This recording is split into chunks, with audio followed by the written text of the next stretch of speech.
رسول اللہ صلی اللہ علیہ وسلم نے فرمایا ہر شخص صبح کو اٹھتا ہے تو اپنے نفس کا سودا کرتا ہے، یا تو اسے آزاد کراتا ہے یا اسے ہلاک کر دیتا ہے، یعنی یا تو اچھے کام کرتا ہے، نیکی کے کام کرتا ہے جن کی وجہ سے وہ دوزخ سے بچ جاتا ہے، یا پھر ایسے کام کرتا ہے کہ جو اس کو ہلاک کر دے، یعنی تباہی کی طرف لے جائے۔ اب میں چند کام جو صبح سے رات تک کرنے چاہیے جو ہمیں سنت سے پتہ چلتے ہیں ان میں سے ایک ایک کا ذکر کروں گی، اور آپ اس کو سن کر اپنا جائزہ لیتے جائیے اور میرے ساتھ شیئر بھی کیجئے کہ کیا آپ یہ کرتے ہیں یا آپ کو کرنے کی ضرورت ہے۔ سب سے پہلی چیز کہ جو ہی ہماری آنکھ کھلے ہمیں کیا کرنا چاہیے؟ دعا پڑھنی چاہیے۔ کس کس کو یہ دعا آتی؟ الحمدللہ، لیکن سب کو نہیں آتی۔ میری گزارش ہوگی سب بہنوں سے کہ اس دعا کو خود بھی سیکھیں اور اپنے بچوں کو بھی سکھائیں۔ وہ دعا کیا ہے؟ الحمدللہ الذی احیانا بعدما اماتنا والیہ النشور۔ اور ایک اور دعا بھی ہے، اگر وہ بھی آتی ہے تو ٹھیک، نہیں تو وہ بھی اچھا ہے۔ الحمدللہ الذی رد علی روحی واذن لی بذکرہ۔ اللہ کا شکر ہے جس نے میری روح لوٹا دی اور مجھے اپنے ذکر کی اجازت دے دی، کہ مجھے توفیق دے دی۔ کیونکہ آپ دیکھیں کتنے ہی لوگ ہیں جو سوتے ہیں تو پھر جاگتے نہیں۔ ابھی ریسنٹلی میری ایک بہت عزیز ساتھی کے ہسبینڈ کا انتقال ہوا ہے۔ وہ صبح اٹھے ہیں، فجر کے وقت نماز پڑھی ہے، اپنے معمولات کیے ہیں، پھر اشراق پڑھی ہے اور دوبارہ آرام کرنے کے لیے لیٹ گئے۔ ہم میں سے اکثر لوگ یہ کرتے ہیں نا، راتیں چھوٹی ہوتی ہیں، موسم بھی گرم ہوتا ہے، رات کو سوتے ہوئے دیر ہو جاتی ہے، تو انسان پھر کیا کرتا ہے، اٹھنے کے بعد پھر لیٹ جاتا ہے، اور وہ اسی طرح لیٹ گئے ہیں لیکن پھر دوبارہ نہیں اٹھے۔ ہمیں سے کسی کو نہیں پتا کہ جب وہ سوئے گا تو دوبارہ اٹھے گا یا نہیں۔ اس لیے معمول بنا لیجئے کہ ذکر کر کے سونا ہے اور اٹھتے ہوئے بھی اللہ کا شکر ادا کرنا ہے کہ اس نے ہماری روح، ہماری جان ہمیں واپس لوٹا دی۔ تو دن کا آغاز اللہ کی حمد و ثنا، اللہ کی تعریف، اور اس بات کے ساتھ وَإِلَيْهِ النُّشُورُ کے واپس جانا ہے۔ ہماری واپسی بھی اللہ کی طرف سے۔ جس نے ہمیں زندہ کیا، پیدا کیا، وہی ہمیں موت دے گا۔ پھر آپ دیکھیے کہ اس کے ساتھ ہمیں یہ بھی یاد رکھنا چاہیے کہ کائنات کی ہر چیز تسبیح کر رہی ہے اللہ کی تعریف بیان کر رہی ہے۔ قیامت کے دن سب سے افضل بندے وہ ہوں گے جو کثرت سے اللہ کی تعریف کرتے ہیں، حمادون ان کو کہتے ہیں۔ اور ایک دفعہ الحمدللہ کہنا میزان کو نیکیوں سے بھر دیتا ہے، یعنی صبح صبح اب ہم الحمدللہ کہیں تو گویا ہم نے اپنے لیے ایک بہت بڑا ذخیرہ نیکیوں کا اکٹھا کر لیا۔ اور ویسے بھی شکر ادا کرنا جو ہے وہ اللہ تعالیٰ کو بہت پسند ہے۔ پھر آپ دیکھیں کہ جب یہ کہتا ہے نا کہ وَإِلَيْهِ النُّشُورُ، کہ دوبارہ اسی کی طرف جی اٹھنا ہے، تو قبر سے بھی اٹھنا ایسا ہی ہے جیسے کوئی بستر سے اٹھتا ہے۔ کسی کو اچھے خواب آتے ہیں وہاں اور کسی کو نہیں آتے۔ قبر میں بھی کچھ لوگ تو خوشحال ہوں گے اور کچھ لوگ برے حال میں ہوں گے۔ بہرحال قیامت کے دن سب کو اٹھنا ہوگا، تو انسان موت کو یاد کرتے ہوئے، اپنے مقصد کو سامنے رکھتے ہوئے کہ واپسی بھی ہے، اس طرح دن کا آغاز کرے تاکہ اچھے سے آغاز کرے۔ اس کے بعد سب سے پہلا کام آپ کیا کریں گے؟ بیڈ ٹی پئیں یا کچھ اور کریں گے؟ نماز فجر۔ نماز فجر اسی وقت پڑھیں گے جب آپ فجر کے لیے اٹھیں گے۔ جو لوگ اس وقت نہیں اٹھتے وہ بہت بڑا نقصان کر لیتے ہیں۔ لہذا دن کا آغاز فجر کی نماز سے۔ فجر کی نماز پہلی نماز ہے صبح کی، اس کی بڑی امپورٹنس ہے۔ اللہ تعالیٰ نے بندوں پر 5 نمازیں فرض کی ہیں، اور رسول اللہ صلی اللہ علیہ وسلم نے فرمایا جس نے انہیں ادا کیا اور ان کا حق ہلکا سمجھتے ہوئے ان میں سے کچھ ضائع نہ کیا تو اللہ تعالیٰ کا اس کے لیے قیامت کے دن یہ عہد ہے کہ اس کو جنت میں داخل فرمائے۔ اور جس نے ان کو ادا کیا مگر ان کا حق ہلکا سمجھتے ہوئے، معمولی چیز سمجھتے ہوئے نماز کو ان میں سے کچھ ضائع کر دیا تو اللہ کا کوئی وعدہ نہیں، چاہے تو عذاب دے چاہے تو معاف کر دے۔ تو اس لیے دن کا آغاز اللہ کی نافرمانی سے نہیں کرنا۔ کس سے کرنا؟ فرما برداری سے۔ اور فرما برداری میں پہلی فرما برداری نماز۔ پہلا سوال قیامت کے دن نماز کا ہوگا۔ اگر اسی ٹیسٹ میں فیل ہو گئے تو آگے اور مشکلات ہو جائیں گی۔ اللہ سبحانہ تعالی دن میں 2 بار فرشتوں سے بندوں کی نماز کے بارے میں خبر لیتے ہیں، ایک فجر اور ایک عصر۔ وہ پوچھتے ہیں جب تم گئے تھے ان کے پاس تو کیا کر رہے تھے؟ فرشتے بتاتے ہیں وہ نماز پڑھ رہے تھے۔ جب تم نکلے تو کیا کر رہے تھے؟ کیونکہ عصر اور فجر میں شفٹ چینج ہوتی ہے فرشتوں کی۔ عصر کے وقت رات کے فرشتے آ جاتے ہیں ڈیوٹی پر، اور فجر کے وقت دن کے فرشتے آ جاتے ہیں۔ تو وہ بتاتے ہیں کہ ہم نے انہیں اس حال میں چھوڑا کہ وہ نماز پڑھ رہے تھے، اور اس حال میں ان کے پاس پہنچے کہ وہ نماز پڑھ رہے تھے۔ فجر کی نماز کے بارے میں آتا ہے وہ آدمی ہرگز آگ میں نہیں جائے گا جس نے سورج نکلنے سے پہلے اور سورج کے غروب ہونے سے پہلے نماز پڑھی، یعنی فجر اور عصر۔ رسول اللہ صلی اللہ علیہ وسلم نے یہ بھی فرمایا کہ جس نے صبح کی نماز پڑھی وہ شام تک اللہ کے ذمے ہے، یعنی اللہ کی حفاظت میں ہے۔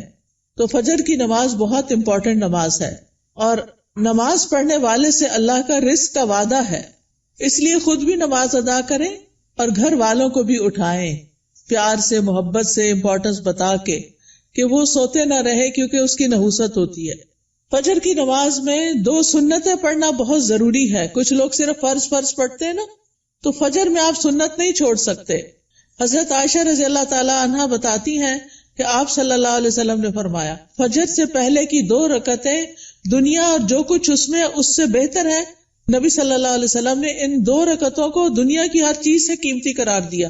اور جو سویا رہے اس کے بارے میں آتا ہے نبی صلی اللہ علیہ وسلم کے پاس ایک ایسے آدمی کا ذکر کیا گیا جو رات سے صبح تک سوتا ہی رہا۔ آپ نے فرمایا یہ ایسا شخص ہے جس کے کان، یا فرمایا دونوں کانوں میں شیطان پیشاب کرتا ہے، یعنی غافل ہو جاتا ہے پھر۔ اور اسی طرح ایک اور خواب آپ صلی اللہ علیہ وسلم کو، اس میں آپ کو دکھایا گیا کہ ایک شخص تھا جس کا سر پتھر سے کچلا جا رہا تھا۔ وہ قرآن کا حافظ تھا لیکن قرآن سے غافل ہو گیا اور فرض نماز پڑھے بغیر سو جاتا تھا، یعنی نماز نہیں پڑھتا تھا اور سویا رہتا تھا۔ نماز پڑھتے ہوئے ایک چیز یہ بھی خیال کرنی ہے کہ خشوع کے ساتھ نماز پڑھنی۔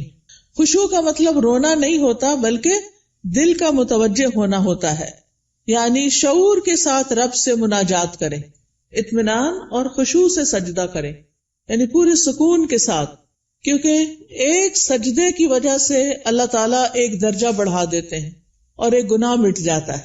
نماز کے فوراً بعد کیا کرنا چاہیے؟ اذکار، شابش۔ نماز کے بعد اگر کوئی مصلی پر بیٹھا رہے تو جب تک اس کا وضو نہیں ٹوٹتا فرشتہ اس کے لیے دعا کرتا ہے، اللہم اغفر لہ، اللہم ارحمہ، اے اللہ اس کی بخشش فرما دے، اے اللہ اس پہ رحم فرما۔ یعنی آپ مصلی پہ بیٹھے ذکر کر رہے ہیں، تسبیحات پڑھ رہے ہیں، دعائیں کر رہے ہیں، اور فرشتہ آپ کے لیے دعائیں کرنا شروع ہو گیا ہے۔ تو ہم میں سے ہر ایک کو فرشتوں کی دعائیں لینی چاہیے۔ اسی طرح ہر نماز کے بعد 33 بار سبحان اللہ، 33 بار الحمدللہ، اور 34 بار اللہ اکبر پڑھنا چاہیے، اور آخر میں لا الہ الا اللہ وحدہ لا شریک لہ لہ الملک ولہ الحمد وہو علی کل شیء قدیر پڑھا جائے تو جو ایسا کرے گا اس کے سارے گناہ معاف کر دیے جائیں گے۔ ٹھیک ہے، چاہے وہ سمندر کی جھاگ کے برابر ہو۔ کتنی بڑی بات ہے نا یہ، اس لیے اس کا اہتمام کیا رکھنا ہے۔ اگر کسی وجہ سے آپ مصروف ہیں، 33 بار نہیں پڑھ سکتے تو 10 بار بھی پڑھ سکتے ہیں۔ ٹھیک ہے، پھر یہ کہ انگلیوں پر تسبیح کریں، کیونکہ انگلیاں قیامت کے دن کیا کریں گی؟ گواہی دیں گی۔ ہر فرض نماز کے بعد آیت الکرسی ضرور پڑھیں۔ اس کا فائدہ کیا ہے؟ جی، ایسے شخص کو موت کے علاوہ کوئی چیز جنت میں لے جانے سے نہیں روک سکتی۔ اتنا بڑا اجر و ثواب۔ میں یہ ساری باتیں اس لیے کر رہی ہوں کہ آپ اپنا جائزہ لیں۔ اگر کوئی چیز چھوٹ گئی ہے، بھول گئی ہے، پتہ ہے لیکن کرتے نہیں، تو کرنا شروع کر دیں۔ وہ دن جس میں یہ باتیں کریں گے آپ، اس کی نسبت بہت زیادہ اجر و ثواب والا ہوگا جس میں آپ یہ نہیں کریں گے۔ دنیا کے کام کبھی ختم نہیں ہو سکتے، لیکن ہمیں کیا کرنا چاہیے؟ اپنے اذکار، اپنی عبادات کو بھولنا نہیں۔ اسی طرح ہم میں سے اکثر لوگ کہتے ہیں مجھے نظر لگ گئی، وہ فلانے نے جادو کر دیا، وہ گھر میں یہ شر ہو گیا۔ تو اس کا حل بتایا گیا ہے کہ ہر نماز کے بعد قل هو اللہ 1 دفعہ، قل اعوذ برب الفلق 1 دفعہ، اور قل اعوذ برب الناس 1 دفعہ پڑھے۔ یہ نماز کے بعد پڑھنی چاہیے۔ اچھا، اب آپ دیکھیے کہ بعض لوگ بیمار ہوتے ہیں، کوئی ایسی تکلیف ہوتی ہے ان کو سمجھ نہیں آتی، وہ پڑھ کے اپنے ہتھیلی پہ پھونک مار کے اپنے سر سے، منہ، اور پورے جسم پر اپنا ہاتھ پھیر لیا کریں. اس سے انشاءاللہ ان کا شر بھی دور ہو جائے گا، ان کی بیماری بھی ختم ہوگی. نماز کے بعد کیا کرنا چاہیے؟ صبح شام کے اذکار، پروٹیکشن کی دعائیں. آپ میں سے کس کس کے پاس ایاک نستعین کتاب ہے؟ الحمدللہ کافی لوگوں کے پاس ہے. جس کے پاس نہیں، اگر آج آئی بھی ہے تو ضرور لے لیں. اور انگلش میں بھی ہے، اس میں ٹرانسلیٹریشن کی ہوئی ہے. اگر عربی نہیں پڑھ سکتے بچے تو ان کو انگلش میں پڑھنی آ جائے تو وہ بچوں کو ضرور ساتھ ساتھ سکھائیں. ہر ماں خود اپنے پڑھنے کے ساتھ اپنے بچوں کو بھی سکھائے. تو اگر زبانی یاد نہیں تو دیکھ کے پڑھ لیجئے. انشاءاللہ جب آپ پروٹیکشن کی دعائیں پڑھیں گے تو آپ نظر سے، حسد سے اور بہت سے شر سے بچ جائیں گے. ٹھیک ہے نا؟ ایسا نہیں کہ لوگوں کی نظر تیز ہوتی ہے، ایسا ہے کہ ہمارے اوپر پروٹیکشن وال نہیں ہوتی کیونکہ ہم اذکار نہیں کرتے. اور پھر آپ دیکھیے کہ اگر کوئی شخص آپ میں سے جیسے بزرگ خواتین ہیں جن پہ بچوں کی، چھوٹے بچوں کی ذمہ داری نہیں یا گھر کے بہت سارے کام کاج نہیں، تو وہ فجر کی نماز سے سورج طلوع ہونے تک بیٹھے رہے مصلی پر. کیونکہ رسول اللہ صلی اللہ علیہ وسلم نے فرمایا جو شخص صبح کی نماز جماعت کے ساتھ ادا کرے پھر بیٹھا اللہ کا ذکر کرتا رہے یہاں تک کہ سورج نکل آئے، پھر 2 رکعتیں پڑھے اشراق کی، یعنی اس کے لیے ایک حج اور عمرے کا ثواب ہے. کوئی معمولی اجر؟ کتنا بڑا اجر کما لیتے ہیں وہ لوگ جو تھوڑا صبر سے بیٹھے رہتے ہیں فجر کے بعد اور نفل پڑھ کے اٹھتے ہیں، اور 2 رکعتیں ہی پڑھنی ہوتی ہیں. تو انسان کا دل، اس کی روح، یہ سیراب ہو جاتے ہیں ان اعمال سے جو ابھی تک میں نے آپ کو بتائے. آپ کے لیے خیر و برکات کے دروازے کھل جاتے ہیں، دنیا اور آخرت میں سلامتی کا ذریعہ ہے، عظیم اجر و ثواب کا ذریعہ ہے، شر کے آنے سے پہلے، تکلیف کے آنے سے پہلے، واقع ہونے کے بعد اسے ہٹانے کا ذریعہ ہے. یہ دعائیں، یہ جو میں بتا رہی ہوں نا پروٹیکشن کی دعائیں جو ہیں، رب کے سامنے فقر اور عاجزی کا اظہار بھی ہے، اللہ تعالیٰ کی نعمتوں کا اعتراف بھی ہے. اور یہ ایسے ہی ہے جیسے کوئی دشمن سے بچنے کے لیے اپنے آگے کوئی وال کھڑی کر لے. تو انشاءاللہ اگر ساری نہیں بھی پڑھ سکتے تو معوذتین، بسم اللہ الذی لا یضر، اعوذ بکلمات اللہ التامات من شر ما خلق، اور کچھ اور مختصر دعائیں پڑھ کے اپنے اوپر بھی پڑھیں اور بچوں کو بھی پڑھنا سکھائیں. اس کے بعد کیا کریں گے یہ بتائیے؟ تلاوت کریں، چاہے تھوڑی سی ہی کیوں نہ کریں. اور اگر میں سمجھتی ہوں بچوں کے اسکول جانے کا وقت ہوتا ہے تو اپنی تلاوت کا وقت نہیں رہتا، پھر آپ کیا کریں؟ اپنے فون پر قرآن مجید کا کچھ نہ کچھ حصہ ریگولر لگا دیں. کوئی پورے قرآن کو ڈاؤن لوڈ کر لیں، اب تو ایسی ویب سائٹس بھی ہیں، وہاں سے آپ شروع کریں، الحمد سے الناس تک پورا کریں. ہر روز تلاوت لگا دی، بچے بھی تیار ہو رہے ہیں، آپ بھی کچن میں کام کر رہی ہیں اور ساتھ ساتھ تلاوت سنیں. کیوں؟ ان الذین یتلون کتاب اللہ واقاموا الصلاۃ وانفقوا مما رزقناہم سرا وعلانیۃ یرجون تجارۃ لن تبور. بے شک جو لوگ اللہ کی کتاب کی تلاوت کرتے ہیں، اور تلاوت کا عربی میں معنی فالو کرنا بھی ہوتا ہے، سمجھ کے پڑھنا، اور انہوں نے نماز قائم کی اور جو کچھ ہم نے انہیں دیا ہے اس میں سے انہوں نے پوشیدہ اور ظاہر خرچ کیا، وہ ایسی تجارت کی امید رکھتے ہیں جو کبھی برباد نہ ہوگی. یہ لوگ اللہ کے ساتھ ایک بزنس کر رہے ہیں. یہ چیزیں یہ پڑھتے ہیں، تلاوت کرتے ہیں، قرآن پڑھتے ہیں، لوگوں پہ خرچ کرتے ہیں، تو یہ اللہ کے ہاں ایسا اجر، اتنا پروفٹ پائیں گے کہ سوچ بھی نہیں سکتے، تاکہ وہ انہیں ان کے اجر پورے پورے دے اور اپنے فضل سے انہیں زیادہ بھی دے. بے شک وہ بے حد بخشنے والا نہایت قدردان ہے. تو پیاری بہنوں، تلاوت کو نہیں چھوڑنا، چاہے ایک صفحہ ہی کیوں نہ ہو، ایک ربع ہی کیوں نہ ہو، ہاف جز کیوں نہ ہو، ایک پارہ کیوں نہ ہو. میرے ایک بہنوئی تھے، فوت ہو گئے، اللہ تعالیٰ ان پہ رحم فرمائے. وہ چاند کی پہلی تاریخ کو پہلا سپارہ پڑھتے اور آخری کو آخری سپارہ پڑھتے، اور اس طرح ہر مہینے پورا قرآن ختم کر لیتے. تو جن لوگوں کی بہت زیادہ مصروفیات ہیں، ریٹائرڈ لائف گزار رہے ہیں، ان کو کیا کرنا چاہیے؟ قرآن کی تلاوت زیادہ کرنی چاہیے، کیونکہ قرآن جو ہے یہ غموں کا علاج ہے، شفا ہے، سکون کا ذریعہ ہے، اس لیے اس کو نہیں چھوڑنا. ایک حرف پڑھنے کا کتنا اجر ہے؟ 10 گنا. ایک حرف الف پڑھیں گے تو 10 نیکیاں، لام پڑھیں گے تو 10 نیکیاں، میم پڑھیں گے تو 10 نیکیاں. کیا کوئی اور کام کرنے سے اتنا پروفٹ آپ گین کر سکتے ہیں؟ نہیں. ہاں ایک مشکل ہے، کچھ لوگوں کو پڑھنا نہیں آتا یا ان کی تجوید ٹھیک نہیں، یا وہ ڈرتے ہیں کہ کوئی سن لے گا تو پھر کیا ہوگا. تو ایسی صورت میں ان کو اپنی تجوید ٹھیک کرنی چاہیے. اس کے لیے میں آپ کو ایک طریقہ بتاتی ہوں، اور وہ طریقہ ہے ایک ایپ ڈاؤن لوڈ کر لیں، لرن قرآن. کس کس کے پاس ہے یہ ایپ؟ 8-10 لوگوں کے پاس ہے، زیادہ نہیں ہے. آپ یہ ایپ اگر ڈاؤن لوڈ کر لیں. اچھا، قرآن پر آل کس کے پاس ہے؟ وہ بھی تھوڑے سے لوگوں کے پاس ہے. ان دونوں میں سے کوئی بھی ایپ آپ ڈاؤن لوڈ کر لیں. یہ آپ آئی فون پہ بھی کر سکتے ہیں اور اینڈرائڈ پہ بھی کر سکتے ہیں. ٹھیک ہے، اس میں آپ تجوید سیکشن پہ چلے جائیں. تجوید پہ جائیں گے تو وہاں آپ کو ایک ایک آیت کہلوائی ہوئی ملے گی. پہلے ٹیچر پڑھے گی، پھر پیچھے آپ پڑھیں گے. تو آپ کیا کریں، جب ٹیچر پڑھ رہی ہو غور سے سنیں، جب اسٹوڈنٹس آگے پڑھے آپ بھی ساتھ شامل ہو جائیں. تو اس طرح روز پڑھتے پڑھتے آپ کی تجوید ٹھیک ہو جائے گی. کیونکہ بعض کا جب انسان بڑا ہو جاتا ہے نا، تو اس کو شرم آتی ہے کسی کے پاس جا کے غلطیاں نکلوانے کی، یا ٹائم نہیں ہوتا، یا فیس نہیں دے سکتے، یا کوئی اور مسائل ہوتے ہیں. تو آپ قرآن مجید کھول کے بیٹھ جائیں، آڈیو لگا کے بیٹھ جائیں، اور 7 انگلی رکھ کے ایک ایک آیت کو پڑھ پڑھ کے یاد کریں. اس کے مخارج ٹھیک کریں، ادائیگی ٹھیک کریں. ٹھیک ہے، جس گھر میں قرآن پڑھا جاتا ہو وہاں فرشتے حاضر ہوتے ہیں. ابو ہریرہ کہا کرتے تھے، بے شک قرآن پڑھنے کی وجہ سے گھر اپنے رہنے والوں کے لیے کشادہ ہو جاتا ہے. اس میں فرشتے حاضر ہوتے ہیں، شیاطین اس گھر کو چھوڑ دیتے ہیں اور اس کی خیر و برکت بڑھ جاتی ہے. یعنی اس گھر میں خیر و برکت ہوتی ہے جس میں کیا ہوتا ہے، قرآن کی تلاوت ہوتی ہے.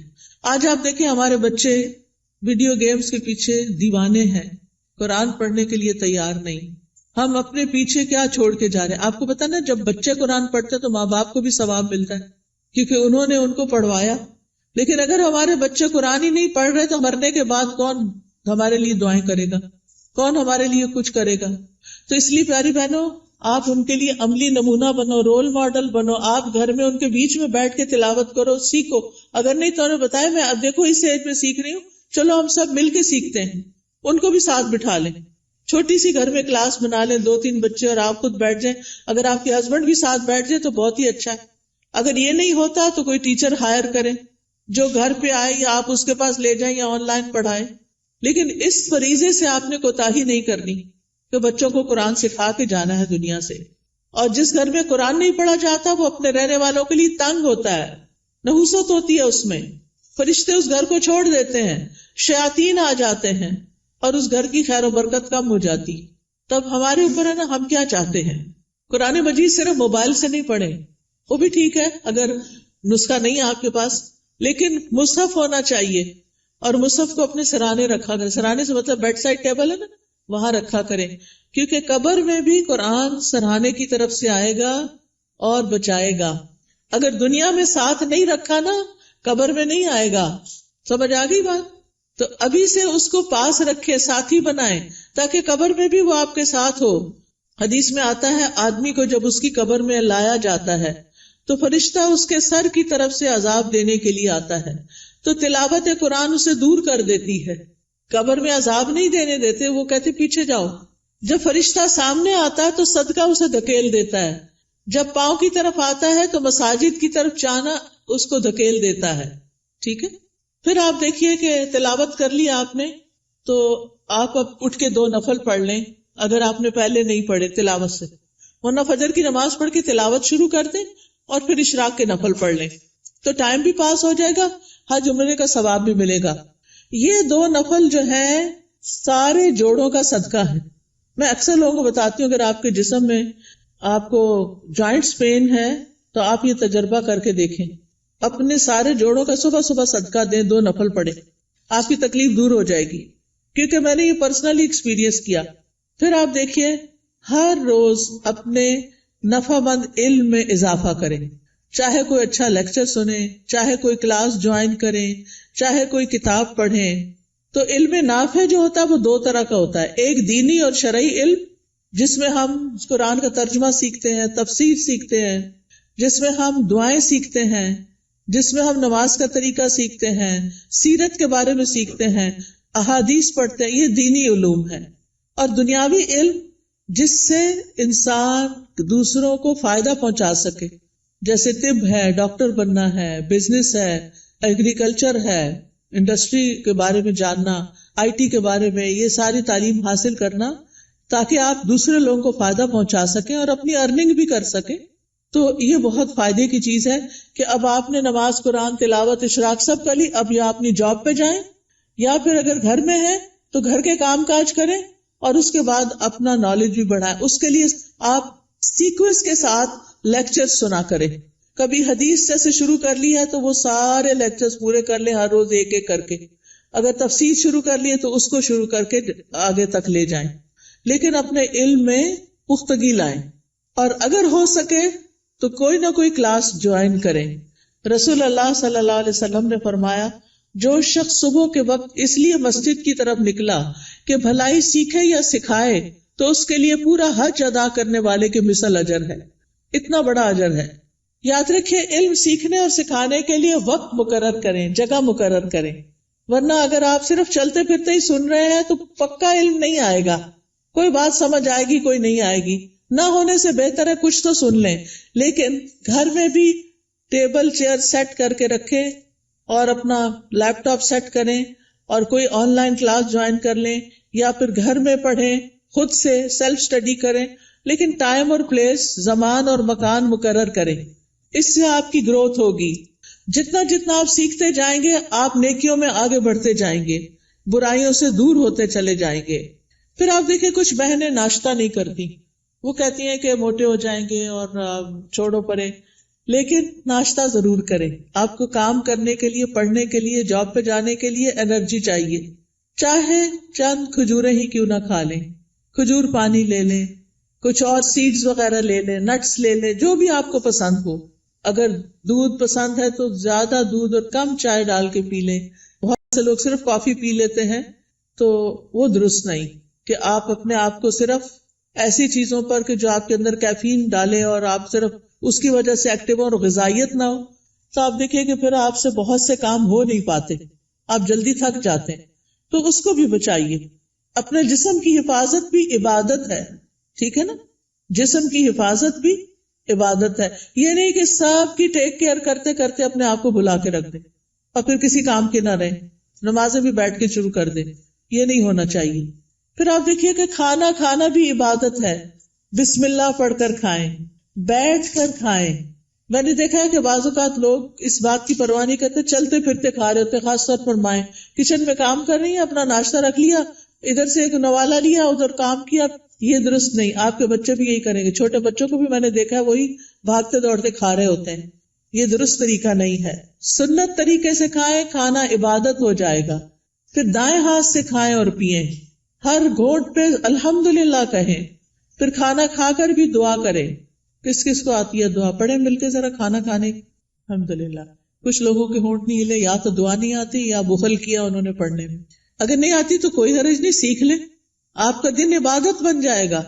ہمارے دین میں صرف نماز پڑھنا عبادت نہیں. ہم نے ابھی آیت میں کیا سنا؟ نماز پڑھو اور نیکی کرو. وہ کون سی نیکیاں جو نماز کے علاوہ ہیں؟ وہ یہی نیکیاں ہیں. اپنی کیئر کرنا بھی نیکی ہے اور بسم اللہ پڑھ کے کھانا بھی نیکی ہے، الحمدللہ کہنا بھی نیکی ہے. جو بندہ پانی پی کر الحمدللہ کہتا ہے اللہ اسے راضی ہو جاتا ہے، خوش ہو جاتا ہے. کہ یہ مشکل کام تو نہیں اللہ کو راضی کرنا، بشرطے کہ ہمارے کچھ آداب اور مینرز ایسے ہوں.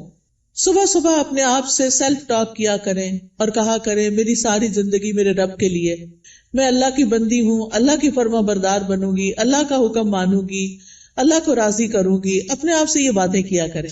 میں ہر کام اللہ کی پسند کا کیا کروں گی، کیونکہ جو آپ سوچتے ہیں، بولتے ہیں، پھر وہ کرتے بھی ہیں. ٹھیک ہے نا؟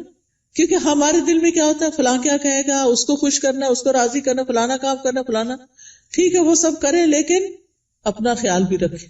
ہم نماز پڑھ کے بھی عبادت کرتے ہیں، ہم مخلوق کا خیال رکھ کے بھی عبادت کر رہے ہوتے ہیں، اور ہم اپنے عادات کو اچھا بنا کے بھی عبادت کر رہے ہوتے ہیں. تو ہمیں اپنا ایمان بھی بڑھانا ہے اور ایمان بڑھانے والا ماحول بھی قائم کرنا ہے. اپنے گھر کا ماحول، اپنے سوشل سرکل کا ماحول ایمان بڑھانے والا. آپ ایسے لوگوں سے ملیں جن سے ملنے کے بعد آپ کا ایمان اوپر جائے، اور ان لوگوں سے ذرا دور رہیں، اسپیس دیں جن سے مل کے آپ کی طبیعت خراب ہوتی ہے اور وہ ایسی غیبت کرتے ہیں کہ آپ کا ایمان خراب کر دیتے ہیں. کیونکہ میں نے دیکھا ہے کہ بہت دفعہ خواتین سب بچے وغیرہ اسکول گئے، ہسبینڈ آفس گئے، اب کیا شروع ہو گئے، موقع مل گیا ان سب کی شکایتیں کرنے کا. کبھی اماں کو شکایت لگا رہے ہیں، کبھی دوست کو لگا رہے ہیں، روزانہ کی روٹین. کچھ لوگوں کو تو ہمیں فون کرنا ہی ہوتا ہے کہ ہمارے دوست ہوتے ہیں، آ نہیں سکتے، ہم جا نہیں سکتے، تو ہم فون پہ باتیں کرتے ہیں. اور اب تو فیس ٹائم اور پتہ نہیں کیا کیا باتیں کرنے کے ذریعے آ گئے ہیں دور بیٹھے لوگوں سے بھی. ایک دن ایک بچی نے مجھے فون کیا، رو رہی ہو. میں نے کہا کیا مسئلہ ہے، تمہیں کچھ اور کی طرف سے تکلیف ہے؟ نہیں کوئی تکلیف نہیں، تمہارے رزق کی کمی نہیں، وہ بھی کمی نہیں، میرے پاس ہر نعمت. میں نے کہا پھر کیوں رو رہی؟ کہتی وہ میری بھابھی نے میری امی کا جینا حرام کر رکھا ہے. میں نے کہا آپ کو کیسے پتا چلا؟ یعنی مجھے لیٹسٹ خبر دے رہی تھی کہ آج میری بھابھی نے یہ فساد گھر میں کیا. میں نے کہا وہ اللہ کے بندے آپ کو بتاتے کیوں ہیں؟ وہ یو کے میں رہتی تھی. میں نے کہا آپ پاکستان کی خبریں یو کے میں سن کے رو کے کینیڈا میں رپورٹ کر رہی ہیں، ساری دنیا کو سر پہ اٹھایا ہوا ہے. کیا فائدہ ایسی زندگی کا؟ اگر ہمارے گھر میں کوئی جھگڑا نہ تو اللہ کے واسطے بیٹیوں کو آرام سے اپنے گھر میں رہنے دیں، اپنے جھگڑوں کو گھر میں خود ہی نپٹا لیں. بہو کی شکایتیں بیٹی کو، بیٹی کی شکایتیں باپ کو، اس کو یہ چھوڑ دیں. یہ سکون برباد کرنے والی چیزیں ہیں. بات کریں تو علم کی بات کریں، اچھی کسی کو کھانا پکانے کی ٹپ دیں، کوئی بیمار ہے تو اس کو صحت کے لیے کوئی مشورہ دیں، لیکن اس قسم کی باتیں نہ کریں کیونکہ یہ غیبت ہے. اور آپ کی نے جو وہ صبح سے وہ اٹھی ہوئی ہے نا اور جو کچھ کیا ہے سب صفائی ہو جائے گی، شام ہونے سے پہلے سب کچھ ختم.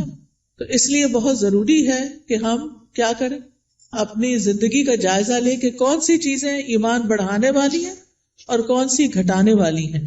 ایمان گھٹانے والے کام، گناہ کے کام، نافرمانی کے کام، جھوٹ اور بخل. پھر آپ دیکھیں کہ اپنے جسم اور اپنی روح کا خیال کرنے کے لیے اپنے آپ کو صاف ستھرا رکھیں، یہ بھی عبادت ہے. آپ نے وہ حدیث سنی ہوگی نا، صفائی نصف ایمان ہے. وہ بچپن میں رٹا دیتے ہیں. اپنے جسم کی صفائی، ایکسٹرا بالوں کی صفائی، اپنے کپڑوں کی صفائی، اپنے گھر کی صفائی پہ لگ جائیں. اور کس نیت سے کہ یہ عبادت ہے. میں اپنا ماحول صاف کر رہی ہوں، اپنے گارڈن کو صاف کر رہی ہوں، اپنی کھڑکیاں صاف کر رہی ہوں، جو بھی کریں. اور ایک ہی دن میں سب کچھ نہیں کریں، پھر نماز بھی نہیں پڑھی جائے گی. اپنا اسکیجول بنا کے سیٹرڈے کو یہ کرنا، سنڈے کو یہ، منڈے کو یہ، اور کس کام میں کس کو ساتھ لگانا ہے. بچوں کو لگانا ہے، ہسبینڈ کو لگانا ہے، اپنی کسی فرینڈ کو بلا کے ساتھ لگانا ہے. وہ سارا کچھ لکھ کے رکھ لیں اور اکیلی اپنی جان پہ زیادہ بوجھ نہ ڈالیں. ٹھیک ہے. پھر اپنے جسم، ناخن، بال، دانتوں، ان سب کی صفائی کا اہتمام. مسواک رب کو راضی کرنے کا ذریعہ ہے. پھر وضو کے بعد کی دعا، پھر اذان سن کے اس کی دعا. پھر کوئی بھی ایسی چیز جو آپ کو پریشان کرتی ہے اس کے بارے میں اپنے رب پر توکل کہ یا رب تو ہی کرنے والا ہے، میں تیری ہی طرف رجوع کرتی ہوں، تجھ سے ہی دعا کرتی ہوں. اور رب سے دل ہی دل میں باتیں کیا کریں. کسی بھی طرح کے حالات ہوں، اللہ کی رحمت سے نا امید نہ ہوں، اللہ کی رحمت سے پر امید رہیں. باہر گروسری کرنے جا رہے ہیں، کوئی بھی کام کر رہے ہیں، اس کے ساتھ اپنا غور و فکر اور ذکر جاری رکھیں. تمام دن اللہ کے ذکر سے اپنی زبان کو تر رکھیں. یعنی دنیا کے کام کرتے ہوئے جب زبان یعنی کہ خالی ہے، کچھ بھی بولنے کو نہیں، تو اللہ کا ذکر دل ہی دل میں اور زبان سے کرتے رہیں، کیونکہ اس سے آپ کے دل میں سکون رہے گا، آپ کی روح سرشار رہے گی. ایک دفعہ سبحان اللہ اور الحمدللہ کہنے سے زمین آسمان بھر جاتا ہے. اور یہاں پر کچھ کارڈز بھی ہم آپ کے لیے لائے ہیں جن میں اذکار ہیں، تو اپنے کام کاج سے فارغ ہو کے آپ وہ ذکر کر سکتے ہیں، جیسے یہ تسبیحات ہیں. پھر اسی طرح اگر آپ کو رزق کی تنگی ہے تو یہ رزق میں کشادگی کے لیے دعائیں ہیں. پھر اگر کسی اہم کام میں آپ کو مشورہ کرنا تو یہ استخارہ ہے، استخارہ کیسے کریں اور اس کی دعا. پھر اسی طرح اللہ کا شکر ادا کرنے کے لیے یہ الحمدللہ کا کارڈ ہے. یہ دعائیں ہیں شکر ادا کرنے کی، اللہ کی تعریف کی، کیونکہ اللہ کی تعریف کرنے والے قیامت کے دن سب سے افضل بندے ہوں گے. پھر یہاں کچھ تسبیحات بتائی گئی ہیں، ان کا انگلش میں بھی ٹرانسلیشن ہے جن کے بہت بڑے بڑے فائدے ہیں. پھر آپ دیکھیے اگر قرض سے پریشان ہیں، مالی معاملات میں، تو یہ دعائیں ہیں، ان کا بھی انگلش ٹرانسلیشن موجود ہے. پھر یہ پروٹیکشن کی دعائیں ہیں. تو آپ دیکھیے کہ معمولی قیمت کے یہ کارڈ جو ہیں آپ کی زندگی میں بہت بڑی تبدیلی لا سکتے ہیں. تو آپ نے اگر یہ سارے اپنے گھر میں رکھے ہوئے ہوں، ایک دن ایک اٹھا کے پڑھ لیجئے، دوسرے دن دوسرا پڑھ لیجئے، تیسرے دن تیسرا پڑھ لیجئے، اور اس طرح آپ کا ذکر کے ساتھ ایک رابطہ قائم ہو جائے گا. کثرت سے توبہ استغفار کریں. اگر کوئی مسائل ہے زندگی میں، کوئی پریشان کر رہی ہے چیز، تو استغفار کی کثرت، استغفر اللہ کی تسبیح کر سکتے ہیں، اللہم اغفر لی کی تسبیح کر سکتے ہیں. پھر اسی طرح وقت کا بہتر سے بہتر استعمال کریں. وقت جو ہے وہ بہت قیمتی نعمت ہے. ایک دفعہ اگر وقت چلا جائے تو دوبارہ نہیں آتا. اس لیے ہر دن کو مفید اور پروڈکٹیو ڈے بنائیں. رسول اللہ صلی اللہ علیہ وسلم نے فرمایا 2 نعمتیں ایسی ہیں جن کے بارے میں اکثر لوگ خسارے میں ڈالے گئے ہیں، ایک تندرستی اور دوسرے فراغت، کہ اس سے وہ فائدہ نہیں اٹھاتے جتنا اٹھانا چاہیے. بیمار ہو کر تو انسان کچھ کر نہیں سکتا. جب تک اللہ آپ کو چلتا پھرتا رکھے، آپ عبادت بھی خوب دل بھر کے کریں اور بندوں کی خدمت بھی کریں اور فضول قسم کی ایکٹیویٹیز میں اپنا وقت ضائع نہ کریں. آپ دیکھیے کہ ہمارے دن میں کئی ڈسٹریکشنز ہوتی ہیں، خاص طور پر فون کی وجہ سے. ہم نے کوئی اپنے گول سیٹ کیے ہوئے ہوتے کہ آج کے دن میں نے یہ اور یہ کام کرنے ہیں. آپ کرنا شروع کرتے ہیں کہ اتنے میں بیل بج جاتی ہے، آپ فون اٹھا لیتے ہیں اور کہیں سے کہیں پہنچ جاتے ہیں، اور جو کرنے کا کام تو وہ دھرے کا طرح رہ گیا. تو اس چیز سے بھی آپ نے کانشیس رہنا ہے. کچھ وقت کے لیے فون بند کر دیا کریں اور اس وقت اپنے کرنے کے کام پہلے پورے کریں، پھر اس کے بعد فون کھولیں، تاکہ آپ کا دن نتیجہ خیز دن ہو. جب انسان اپنے کرنے کے کام کر لیتا ہے تو اس کو ایک خاص سیٹسفیکشن ہوتی ہے، خاص خوشی نصیب ہوتی ہے. تو آپ اپنے کرنے کے کاموں کی لسٹ بنائیں، اپنے مقاصد کو دہرایا کریں، بے مقصد چیزوں سے خود کو دور رکھیں، اور جو ٹارگٹ آپ حاصل کرنا چاہتے ہیں اس کے لیے دیکھیں کہ آپ کو کیا کیا چاہیے، وہ بھی لکھ لیں. پھر اسی طرح کاموں کو لٹکائیں نہ، تاخیر نہ کریں، وقت پر کریں. روٹین بنائیں تو کام سارے ہی ہو جائیں گے، کیونکہ ہیپ ہیزرڈ کبھی کچھ کر لیا، کبھی کچھ کر لیا، کبھی کچھ کر لیا، بہت وقت ضائع ہوتا ہے. ایک کام کرتے ہوئے آپ کو یہ پتا ہونا چاہیے کہ نیکسٹ کیا کرنا ہے مجھے. یہ نہیں کہ اوہو آج میں یہ تو کرنا بھول ہی گئی، یہ تو پڑھا ہی نہیں، یہ تو کیا ہی نہیں. پھر آپ دیکھیے کہ جتنے بھی اطاعت کے کام، عبادت کے کام ہوتے ہیں، اس میں مشقت لگتی ہے، محنت لگتی ہے. اس کے لیے اپنے نفس سے جہاد کرنا پڑتا ہے، اپنے نفس کو کنٹرول کرنا پڑتا ہے، کیونکہ کامیاب بھی وہی ہوتا ہے جو نفس کا تزکیہ کر لیتا ہے. قد افلح من تزکا وذکر اسم ربہ فصلی، فلاح پا گیا جس نے پاکیزگی اختیار کی اور اپنے رب کا نام یاد کیا پھر نماز پڑھی. یہ ہے کامیاب ہونے والے. لہذا دن بھر اپنی نمازوں کی حفاظت، کیونکہ نماز قبر میں ساتھ داخل ہوگی، بچوں نے بھی نہیں داخل ہونا، مال نے بھی داخل نہیں ہونا، کسی دوست نے بھی ساتھ نہیں جانا. جس چیز نے جانا ہے اس کی فکر سب سے پہلے کرے.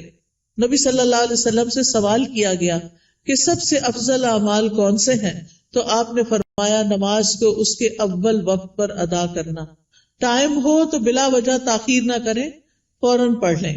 اور پھر نماز کی 12 سنتیں بھی ادا کیا کریں دن بھر میں، کیونکہ ایسا کرنے والے کے لیے جنت میں گھر بنا دیا جاتا ہے. آپ دیکھیے کہ صرف 1 سال اگر کوئی شخص سنت موقدہ پڑھتا ہے تو نہ پڑھنے والے کے درمیان اور اس کے درمیان 4320 رکعتوں کا فرق پڑ جاتا ہے. یعنی ایک وہ شخص جو 12 رکعتیں پڑھتا ہے سال بھر اور دوسرا صرف فرض پڑھ رہا ہے اور کوئی نہیں پڑھ رہا سنت، تو ان دونوں کے درمیان 1 سال میں اتنا فرق پڑ جائے گا. اگر 1 رکعت بھی وتر روز پڑھتے ہیں آپ تو سال میں 365 رکعتیں بنتی ہیں، یہ منیمم. لیکن کچھ لوگ وتر بھی نہیں پڑھتے، وہ اس سے بھی محروم. روزانہ چاشت کی 2 رکعتیں پڑھنا یا اشراق کی 2 رکعتیں پڑھنا اور نہ پڑھنا برابر نہیں، 703 رکعتوں کا فرق پڑ جاتا ہے. ٹھیک ہے، تو اس لیے اپنی سستی کی وجہ سے نمازوں سے غفلت نہ برتیں، سنتوں کی بھی حفاظت کریں. پھر یہ ہے کہ دن میں کوئی چوٹ لگ گئی، کوئی بری خبر سن لی، کوئی بچے کا کام ایسا آ گیا، کوئی دل کو ناخوشگوار کرنے والی چیزیں آ گئی، تو ایسے میں اللہ کی طرف فوراً رجوع کریں. کوئی بری خبر سن لی، فوراً اللہ کی طرف رجوع. اور پھر اس کے بعد ہر کام عبادت سمجھتے ہوئے کریں، چاہے کھانا پکانا ہے، چاہے صفائی کرنا ہے، چاہے کپڑے دھونا ہے. کھانا کھلانا جو ہے وہ افضل ترین عبادت ہے. قرآن مجید میں آتا ہے وَيُطْعِمُونَ الطَّعَامَ عَلَى حُبِّهِ مِسْكِينًا وَيَتِيمًا وَأَسِيرًا إِنَّمَا نُطْعِمُكُمْ لوجہ اللہ لا نرید منکم جزاء ولا شکورا. وہ اس کی محبت میں کھلاتے ہیں مسکین کو، یتیم کو، اسیر قیدی کو. کیا کہتے ہیں کھلاتے ہوئے؟ ہم تمہیں صرف اللہ کے چہرے کی خاطر کھلا رہے ہیں کہ ہم اللہ کا دیدار کرنا چاہتے ہیں. ہم تم سے نہ شکریہ چاہتے ہیں نہ بدلہ چاہتے ہیں. انا نخاف من ربنا یوما عبوسا قمطریرا. بے شک ہم اپنے رب سے اس دن کے بارے میں ڈرتے ہیں جو تیوری چڑھانے والا نہایت سخت ہوگا. تو ان کے ساتھ کیا معاملہ ہوگا؟ اللہ بھی ان کو قیامت کے دن کی مشقتوں سے بچا لے گا اور ان کو خوشی اور تر و تازگی ملے گی. فوقاہم اللہ شر ذلک اليوم ولقاہم نضرۃ وسرورا. تو اس لیے کھانا گھر والوں کو بھی پکا کے کھلائیں یا مہمانوں کے لیے پکائیں تو خوشی خوشی پکائیں، احسان نہ جتائیں اور ضائع نہ کریں.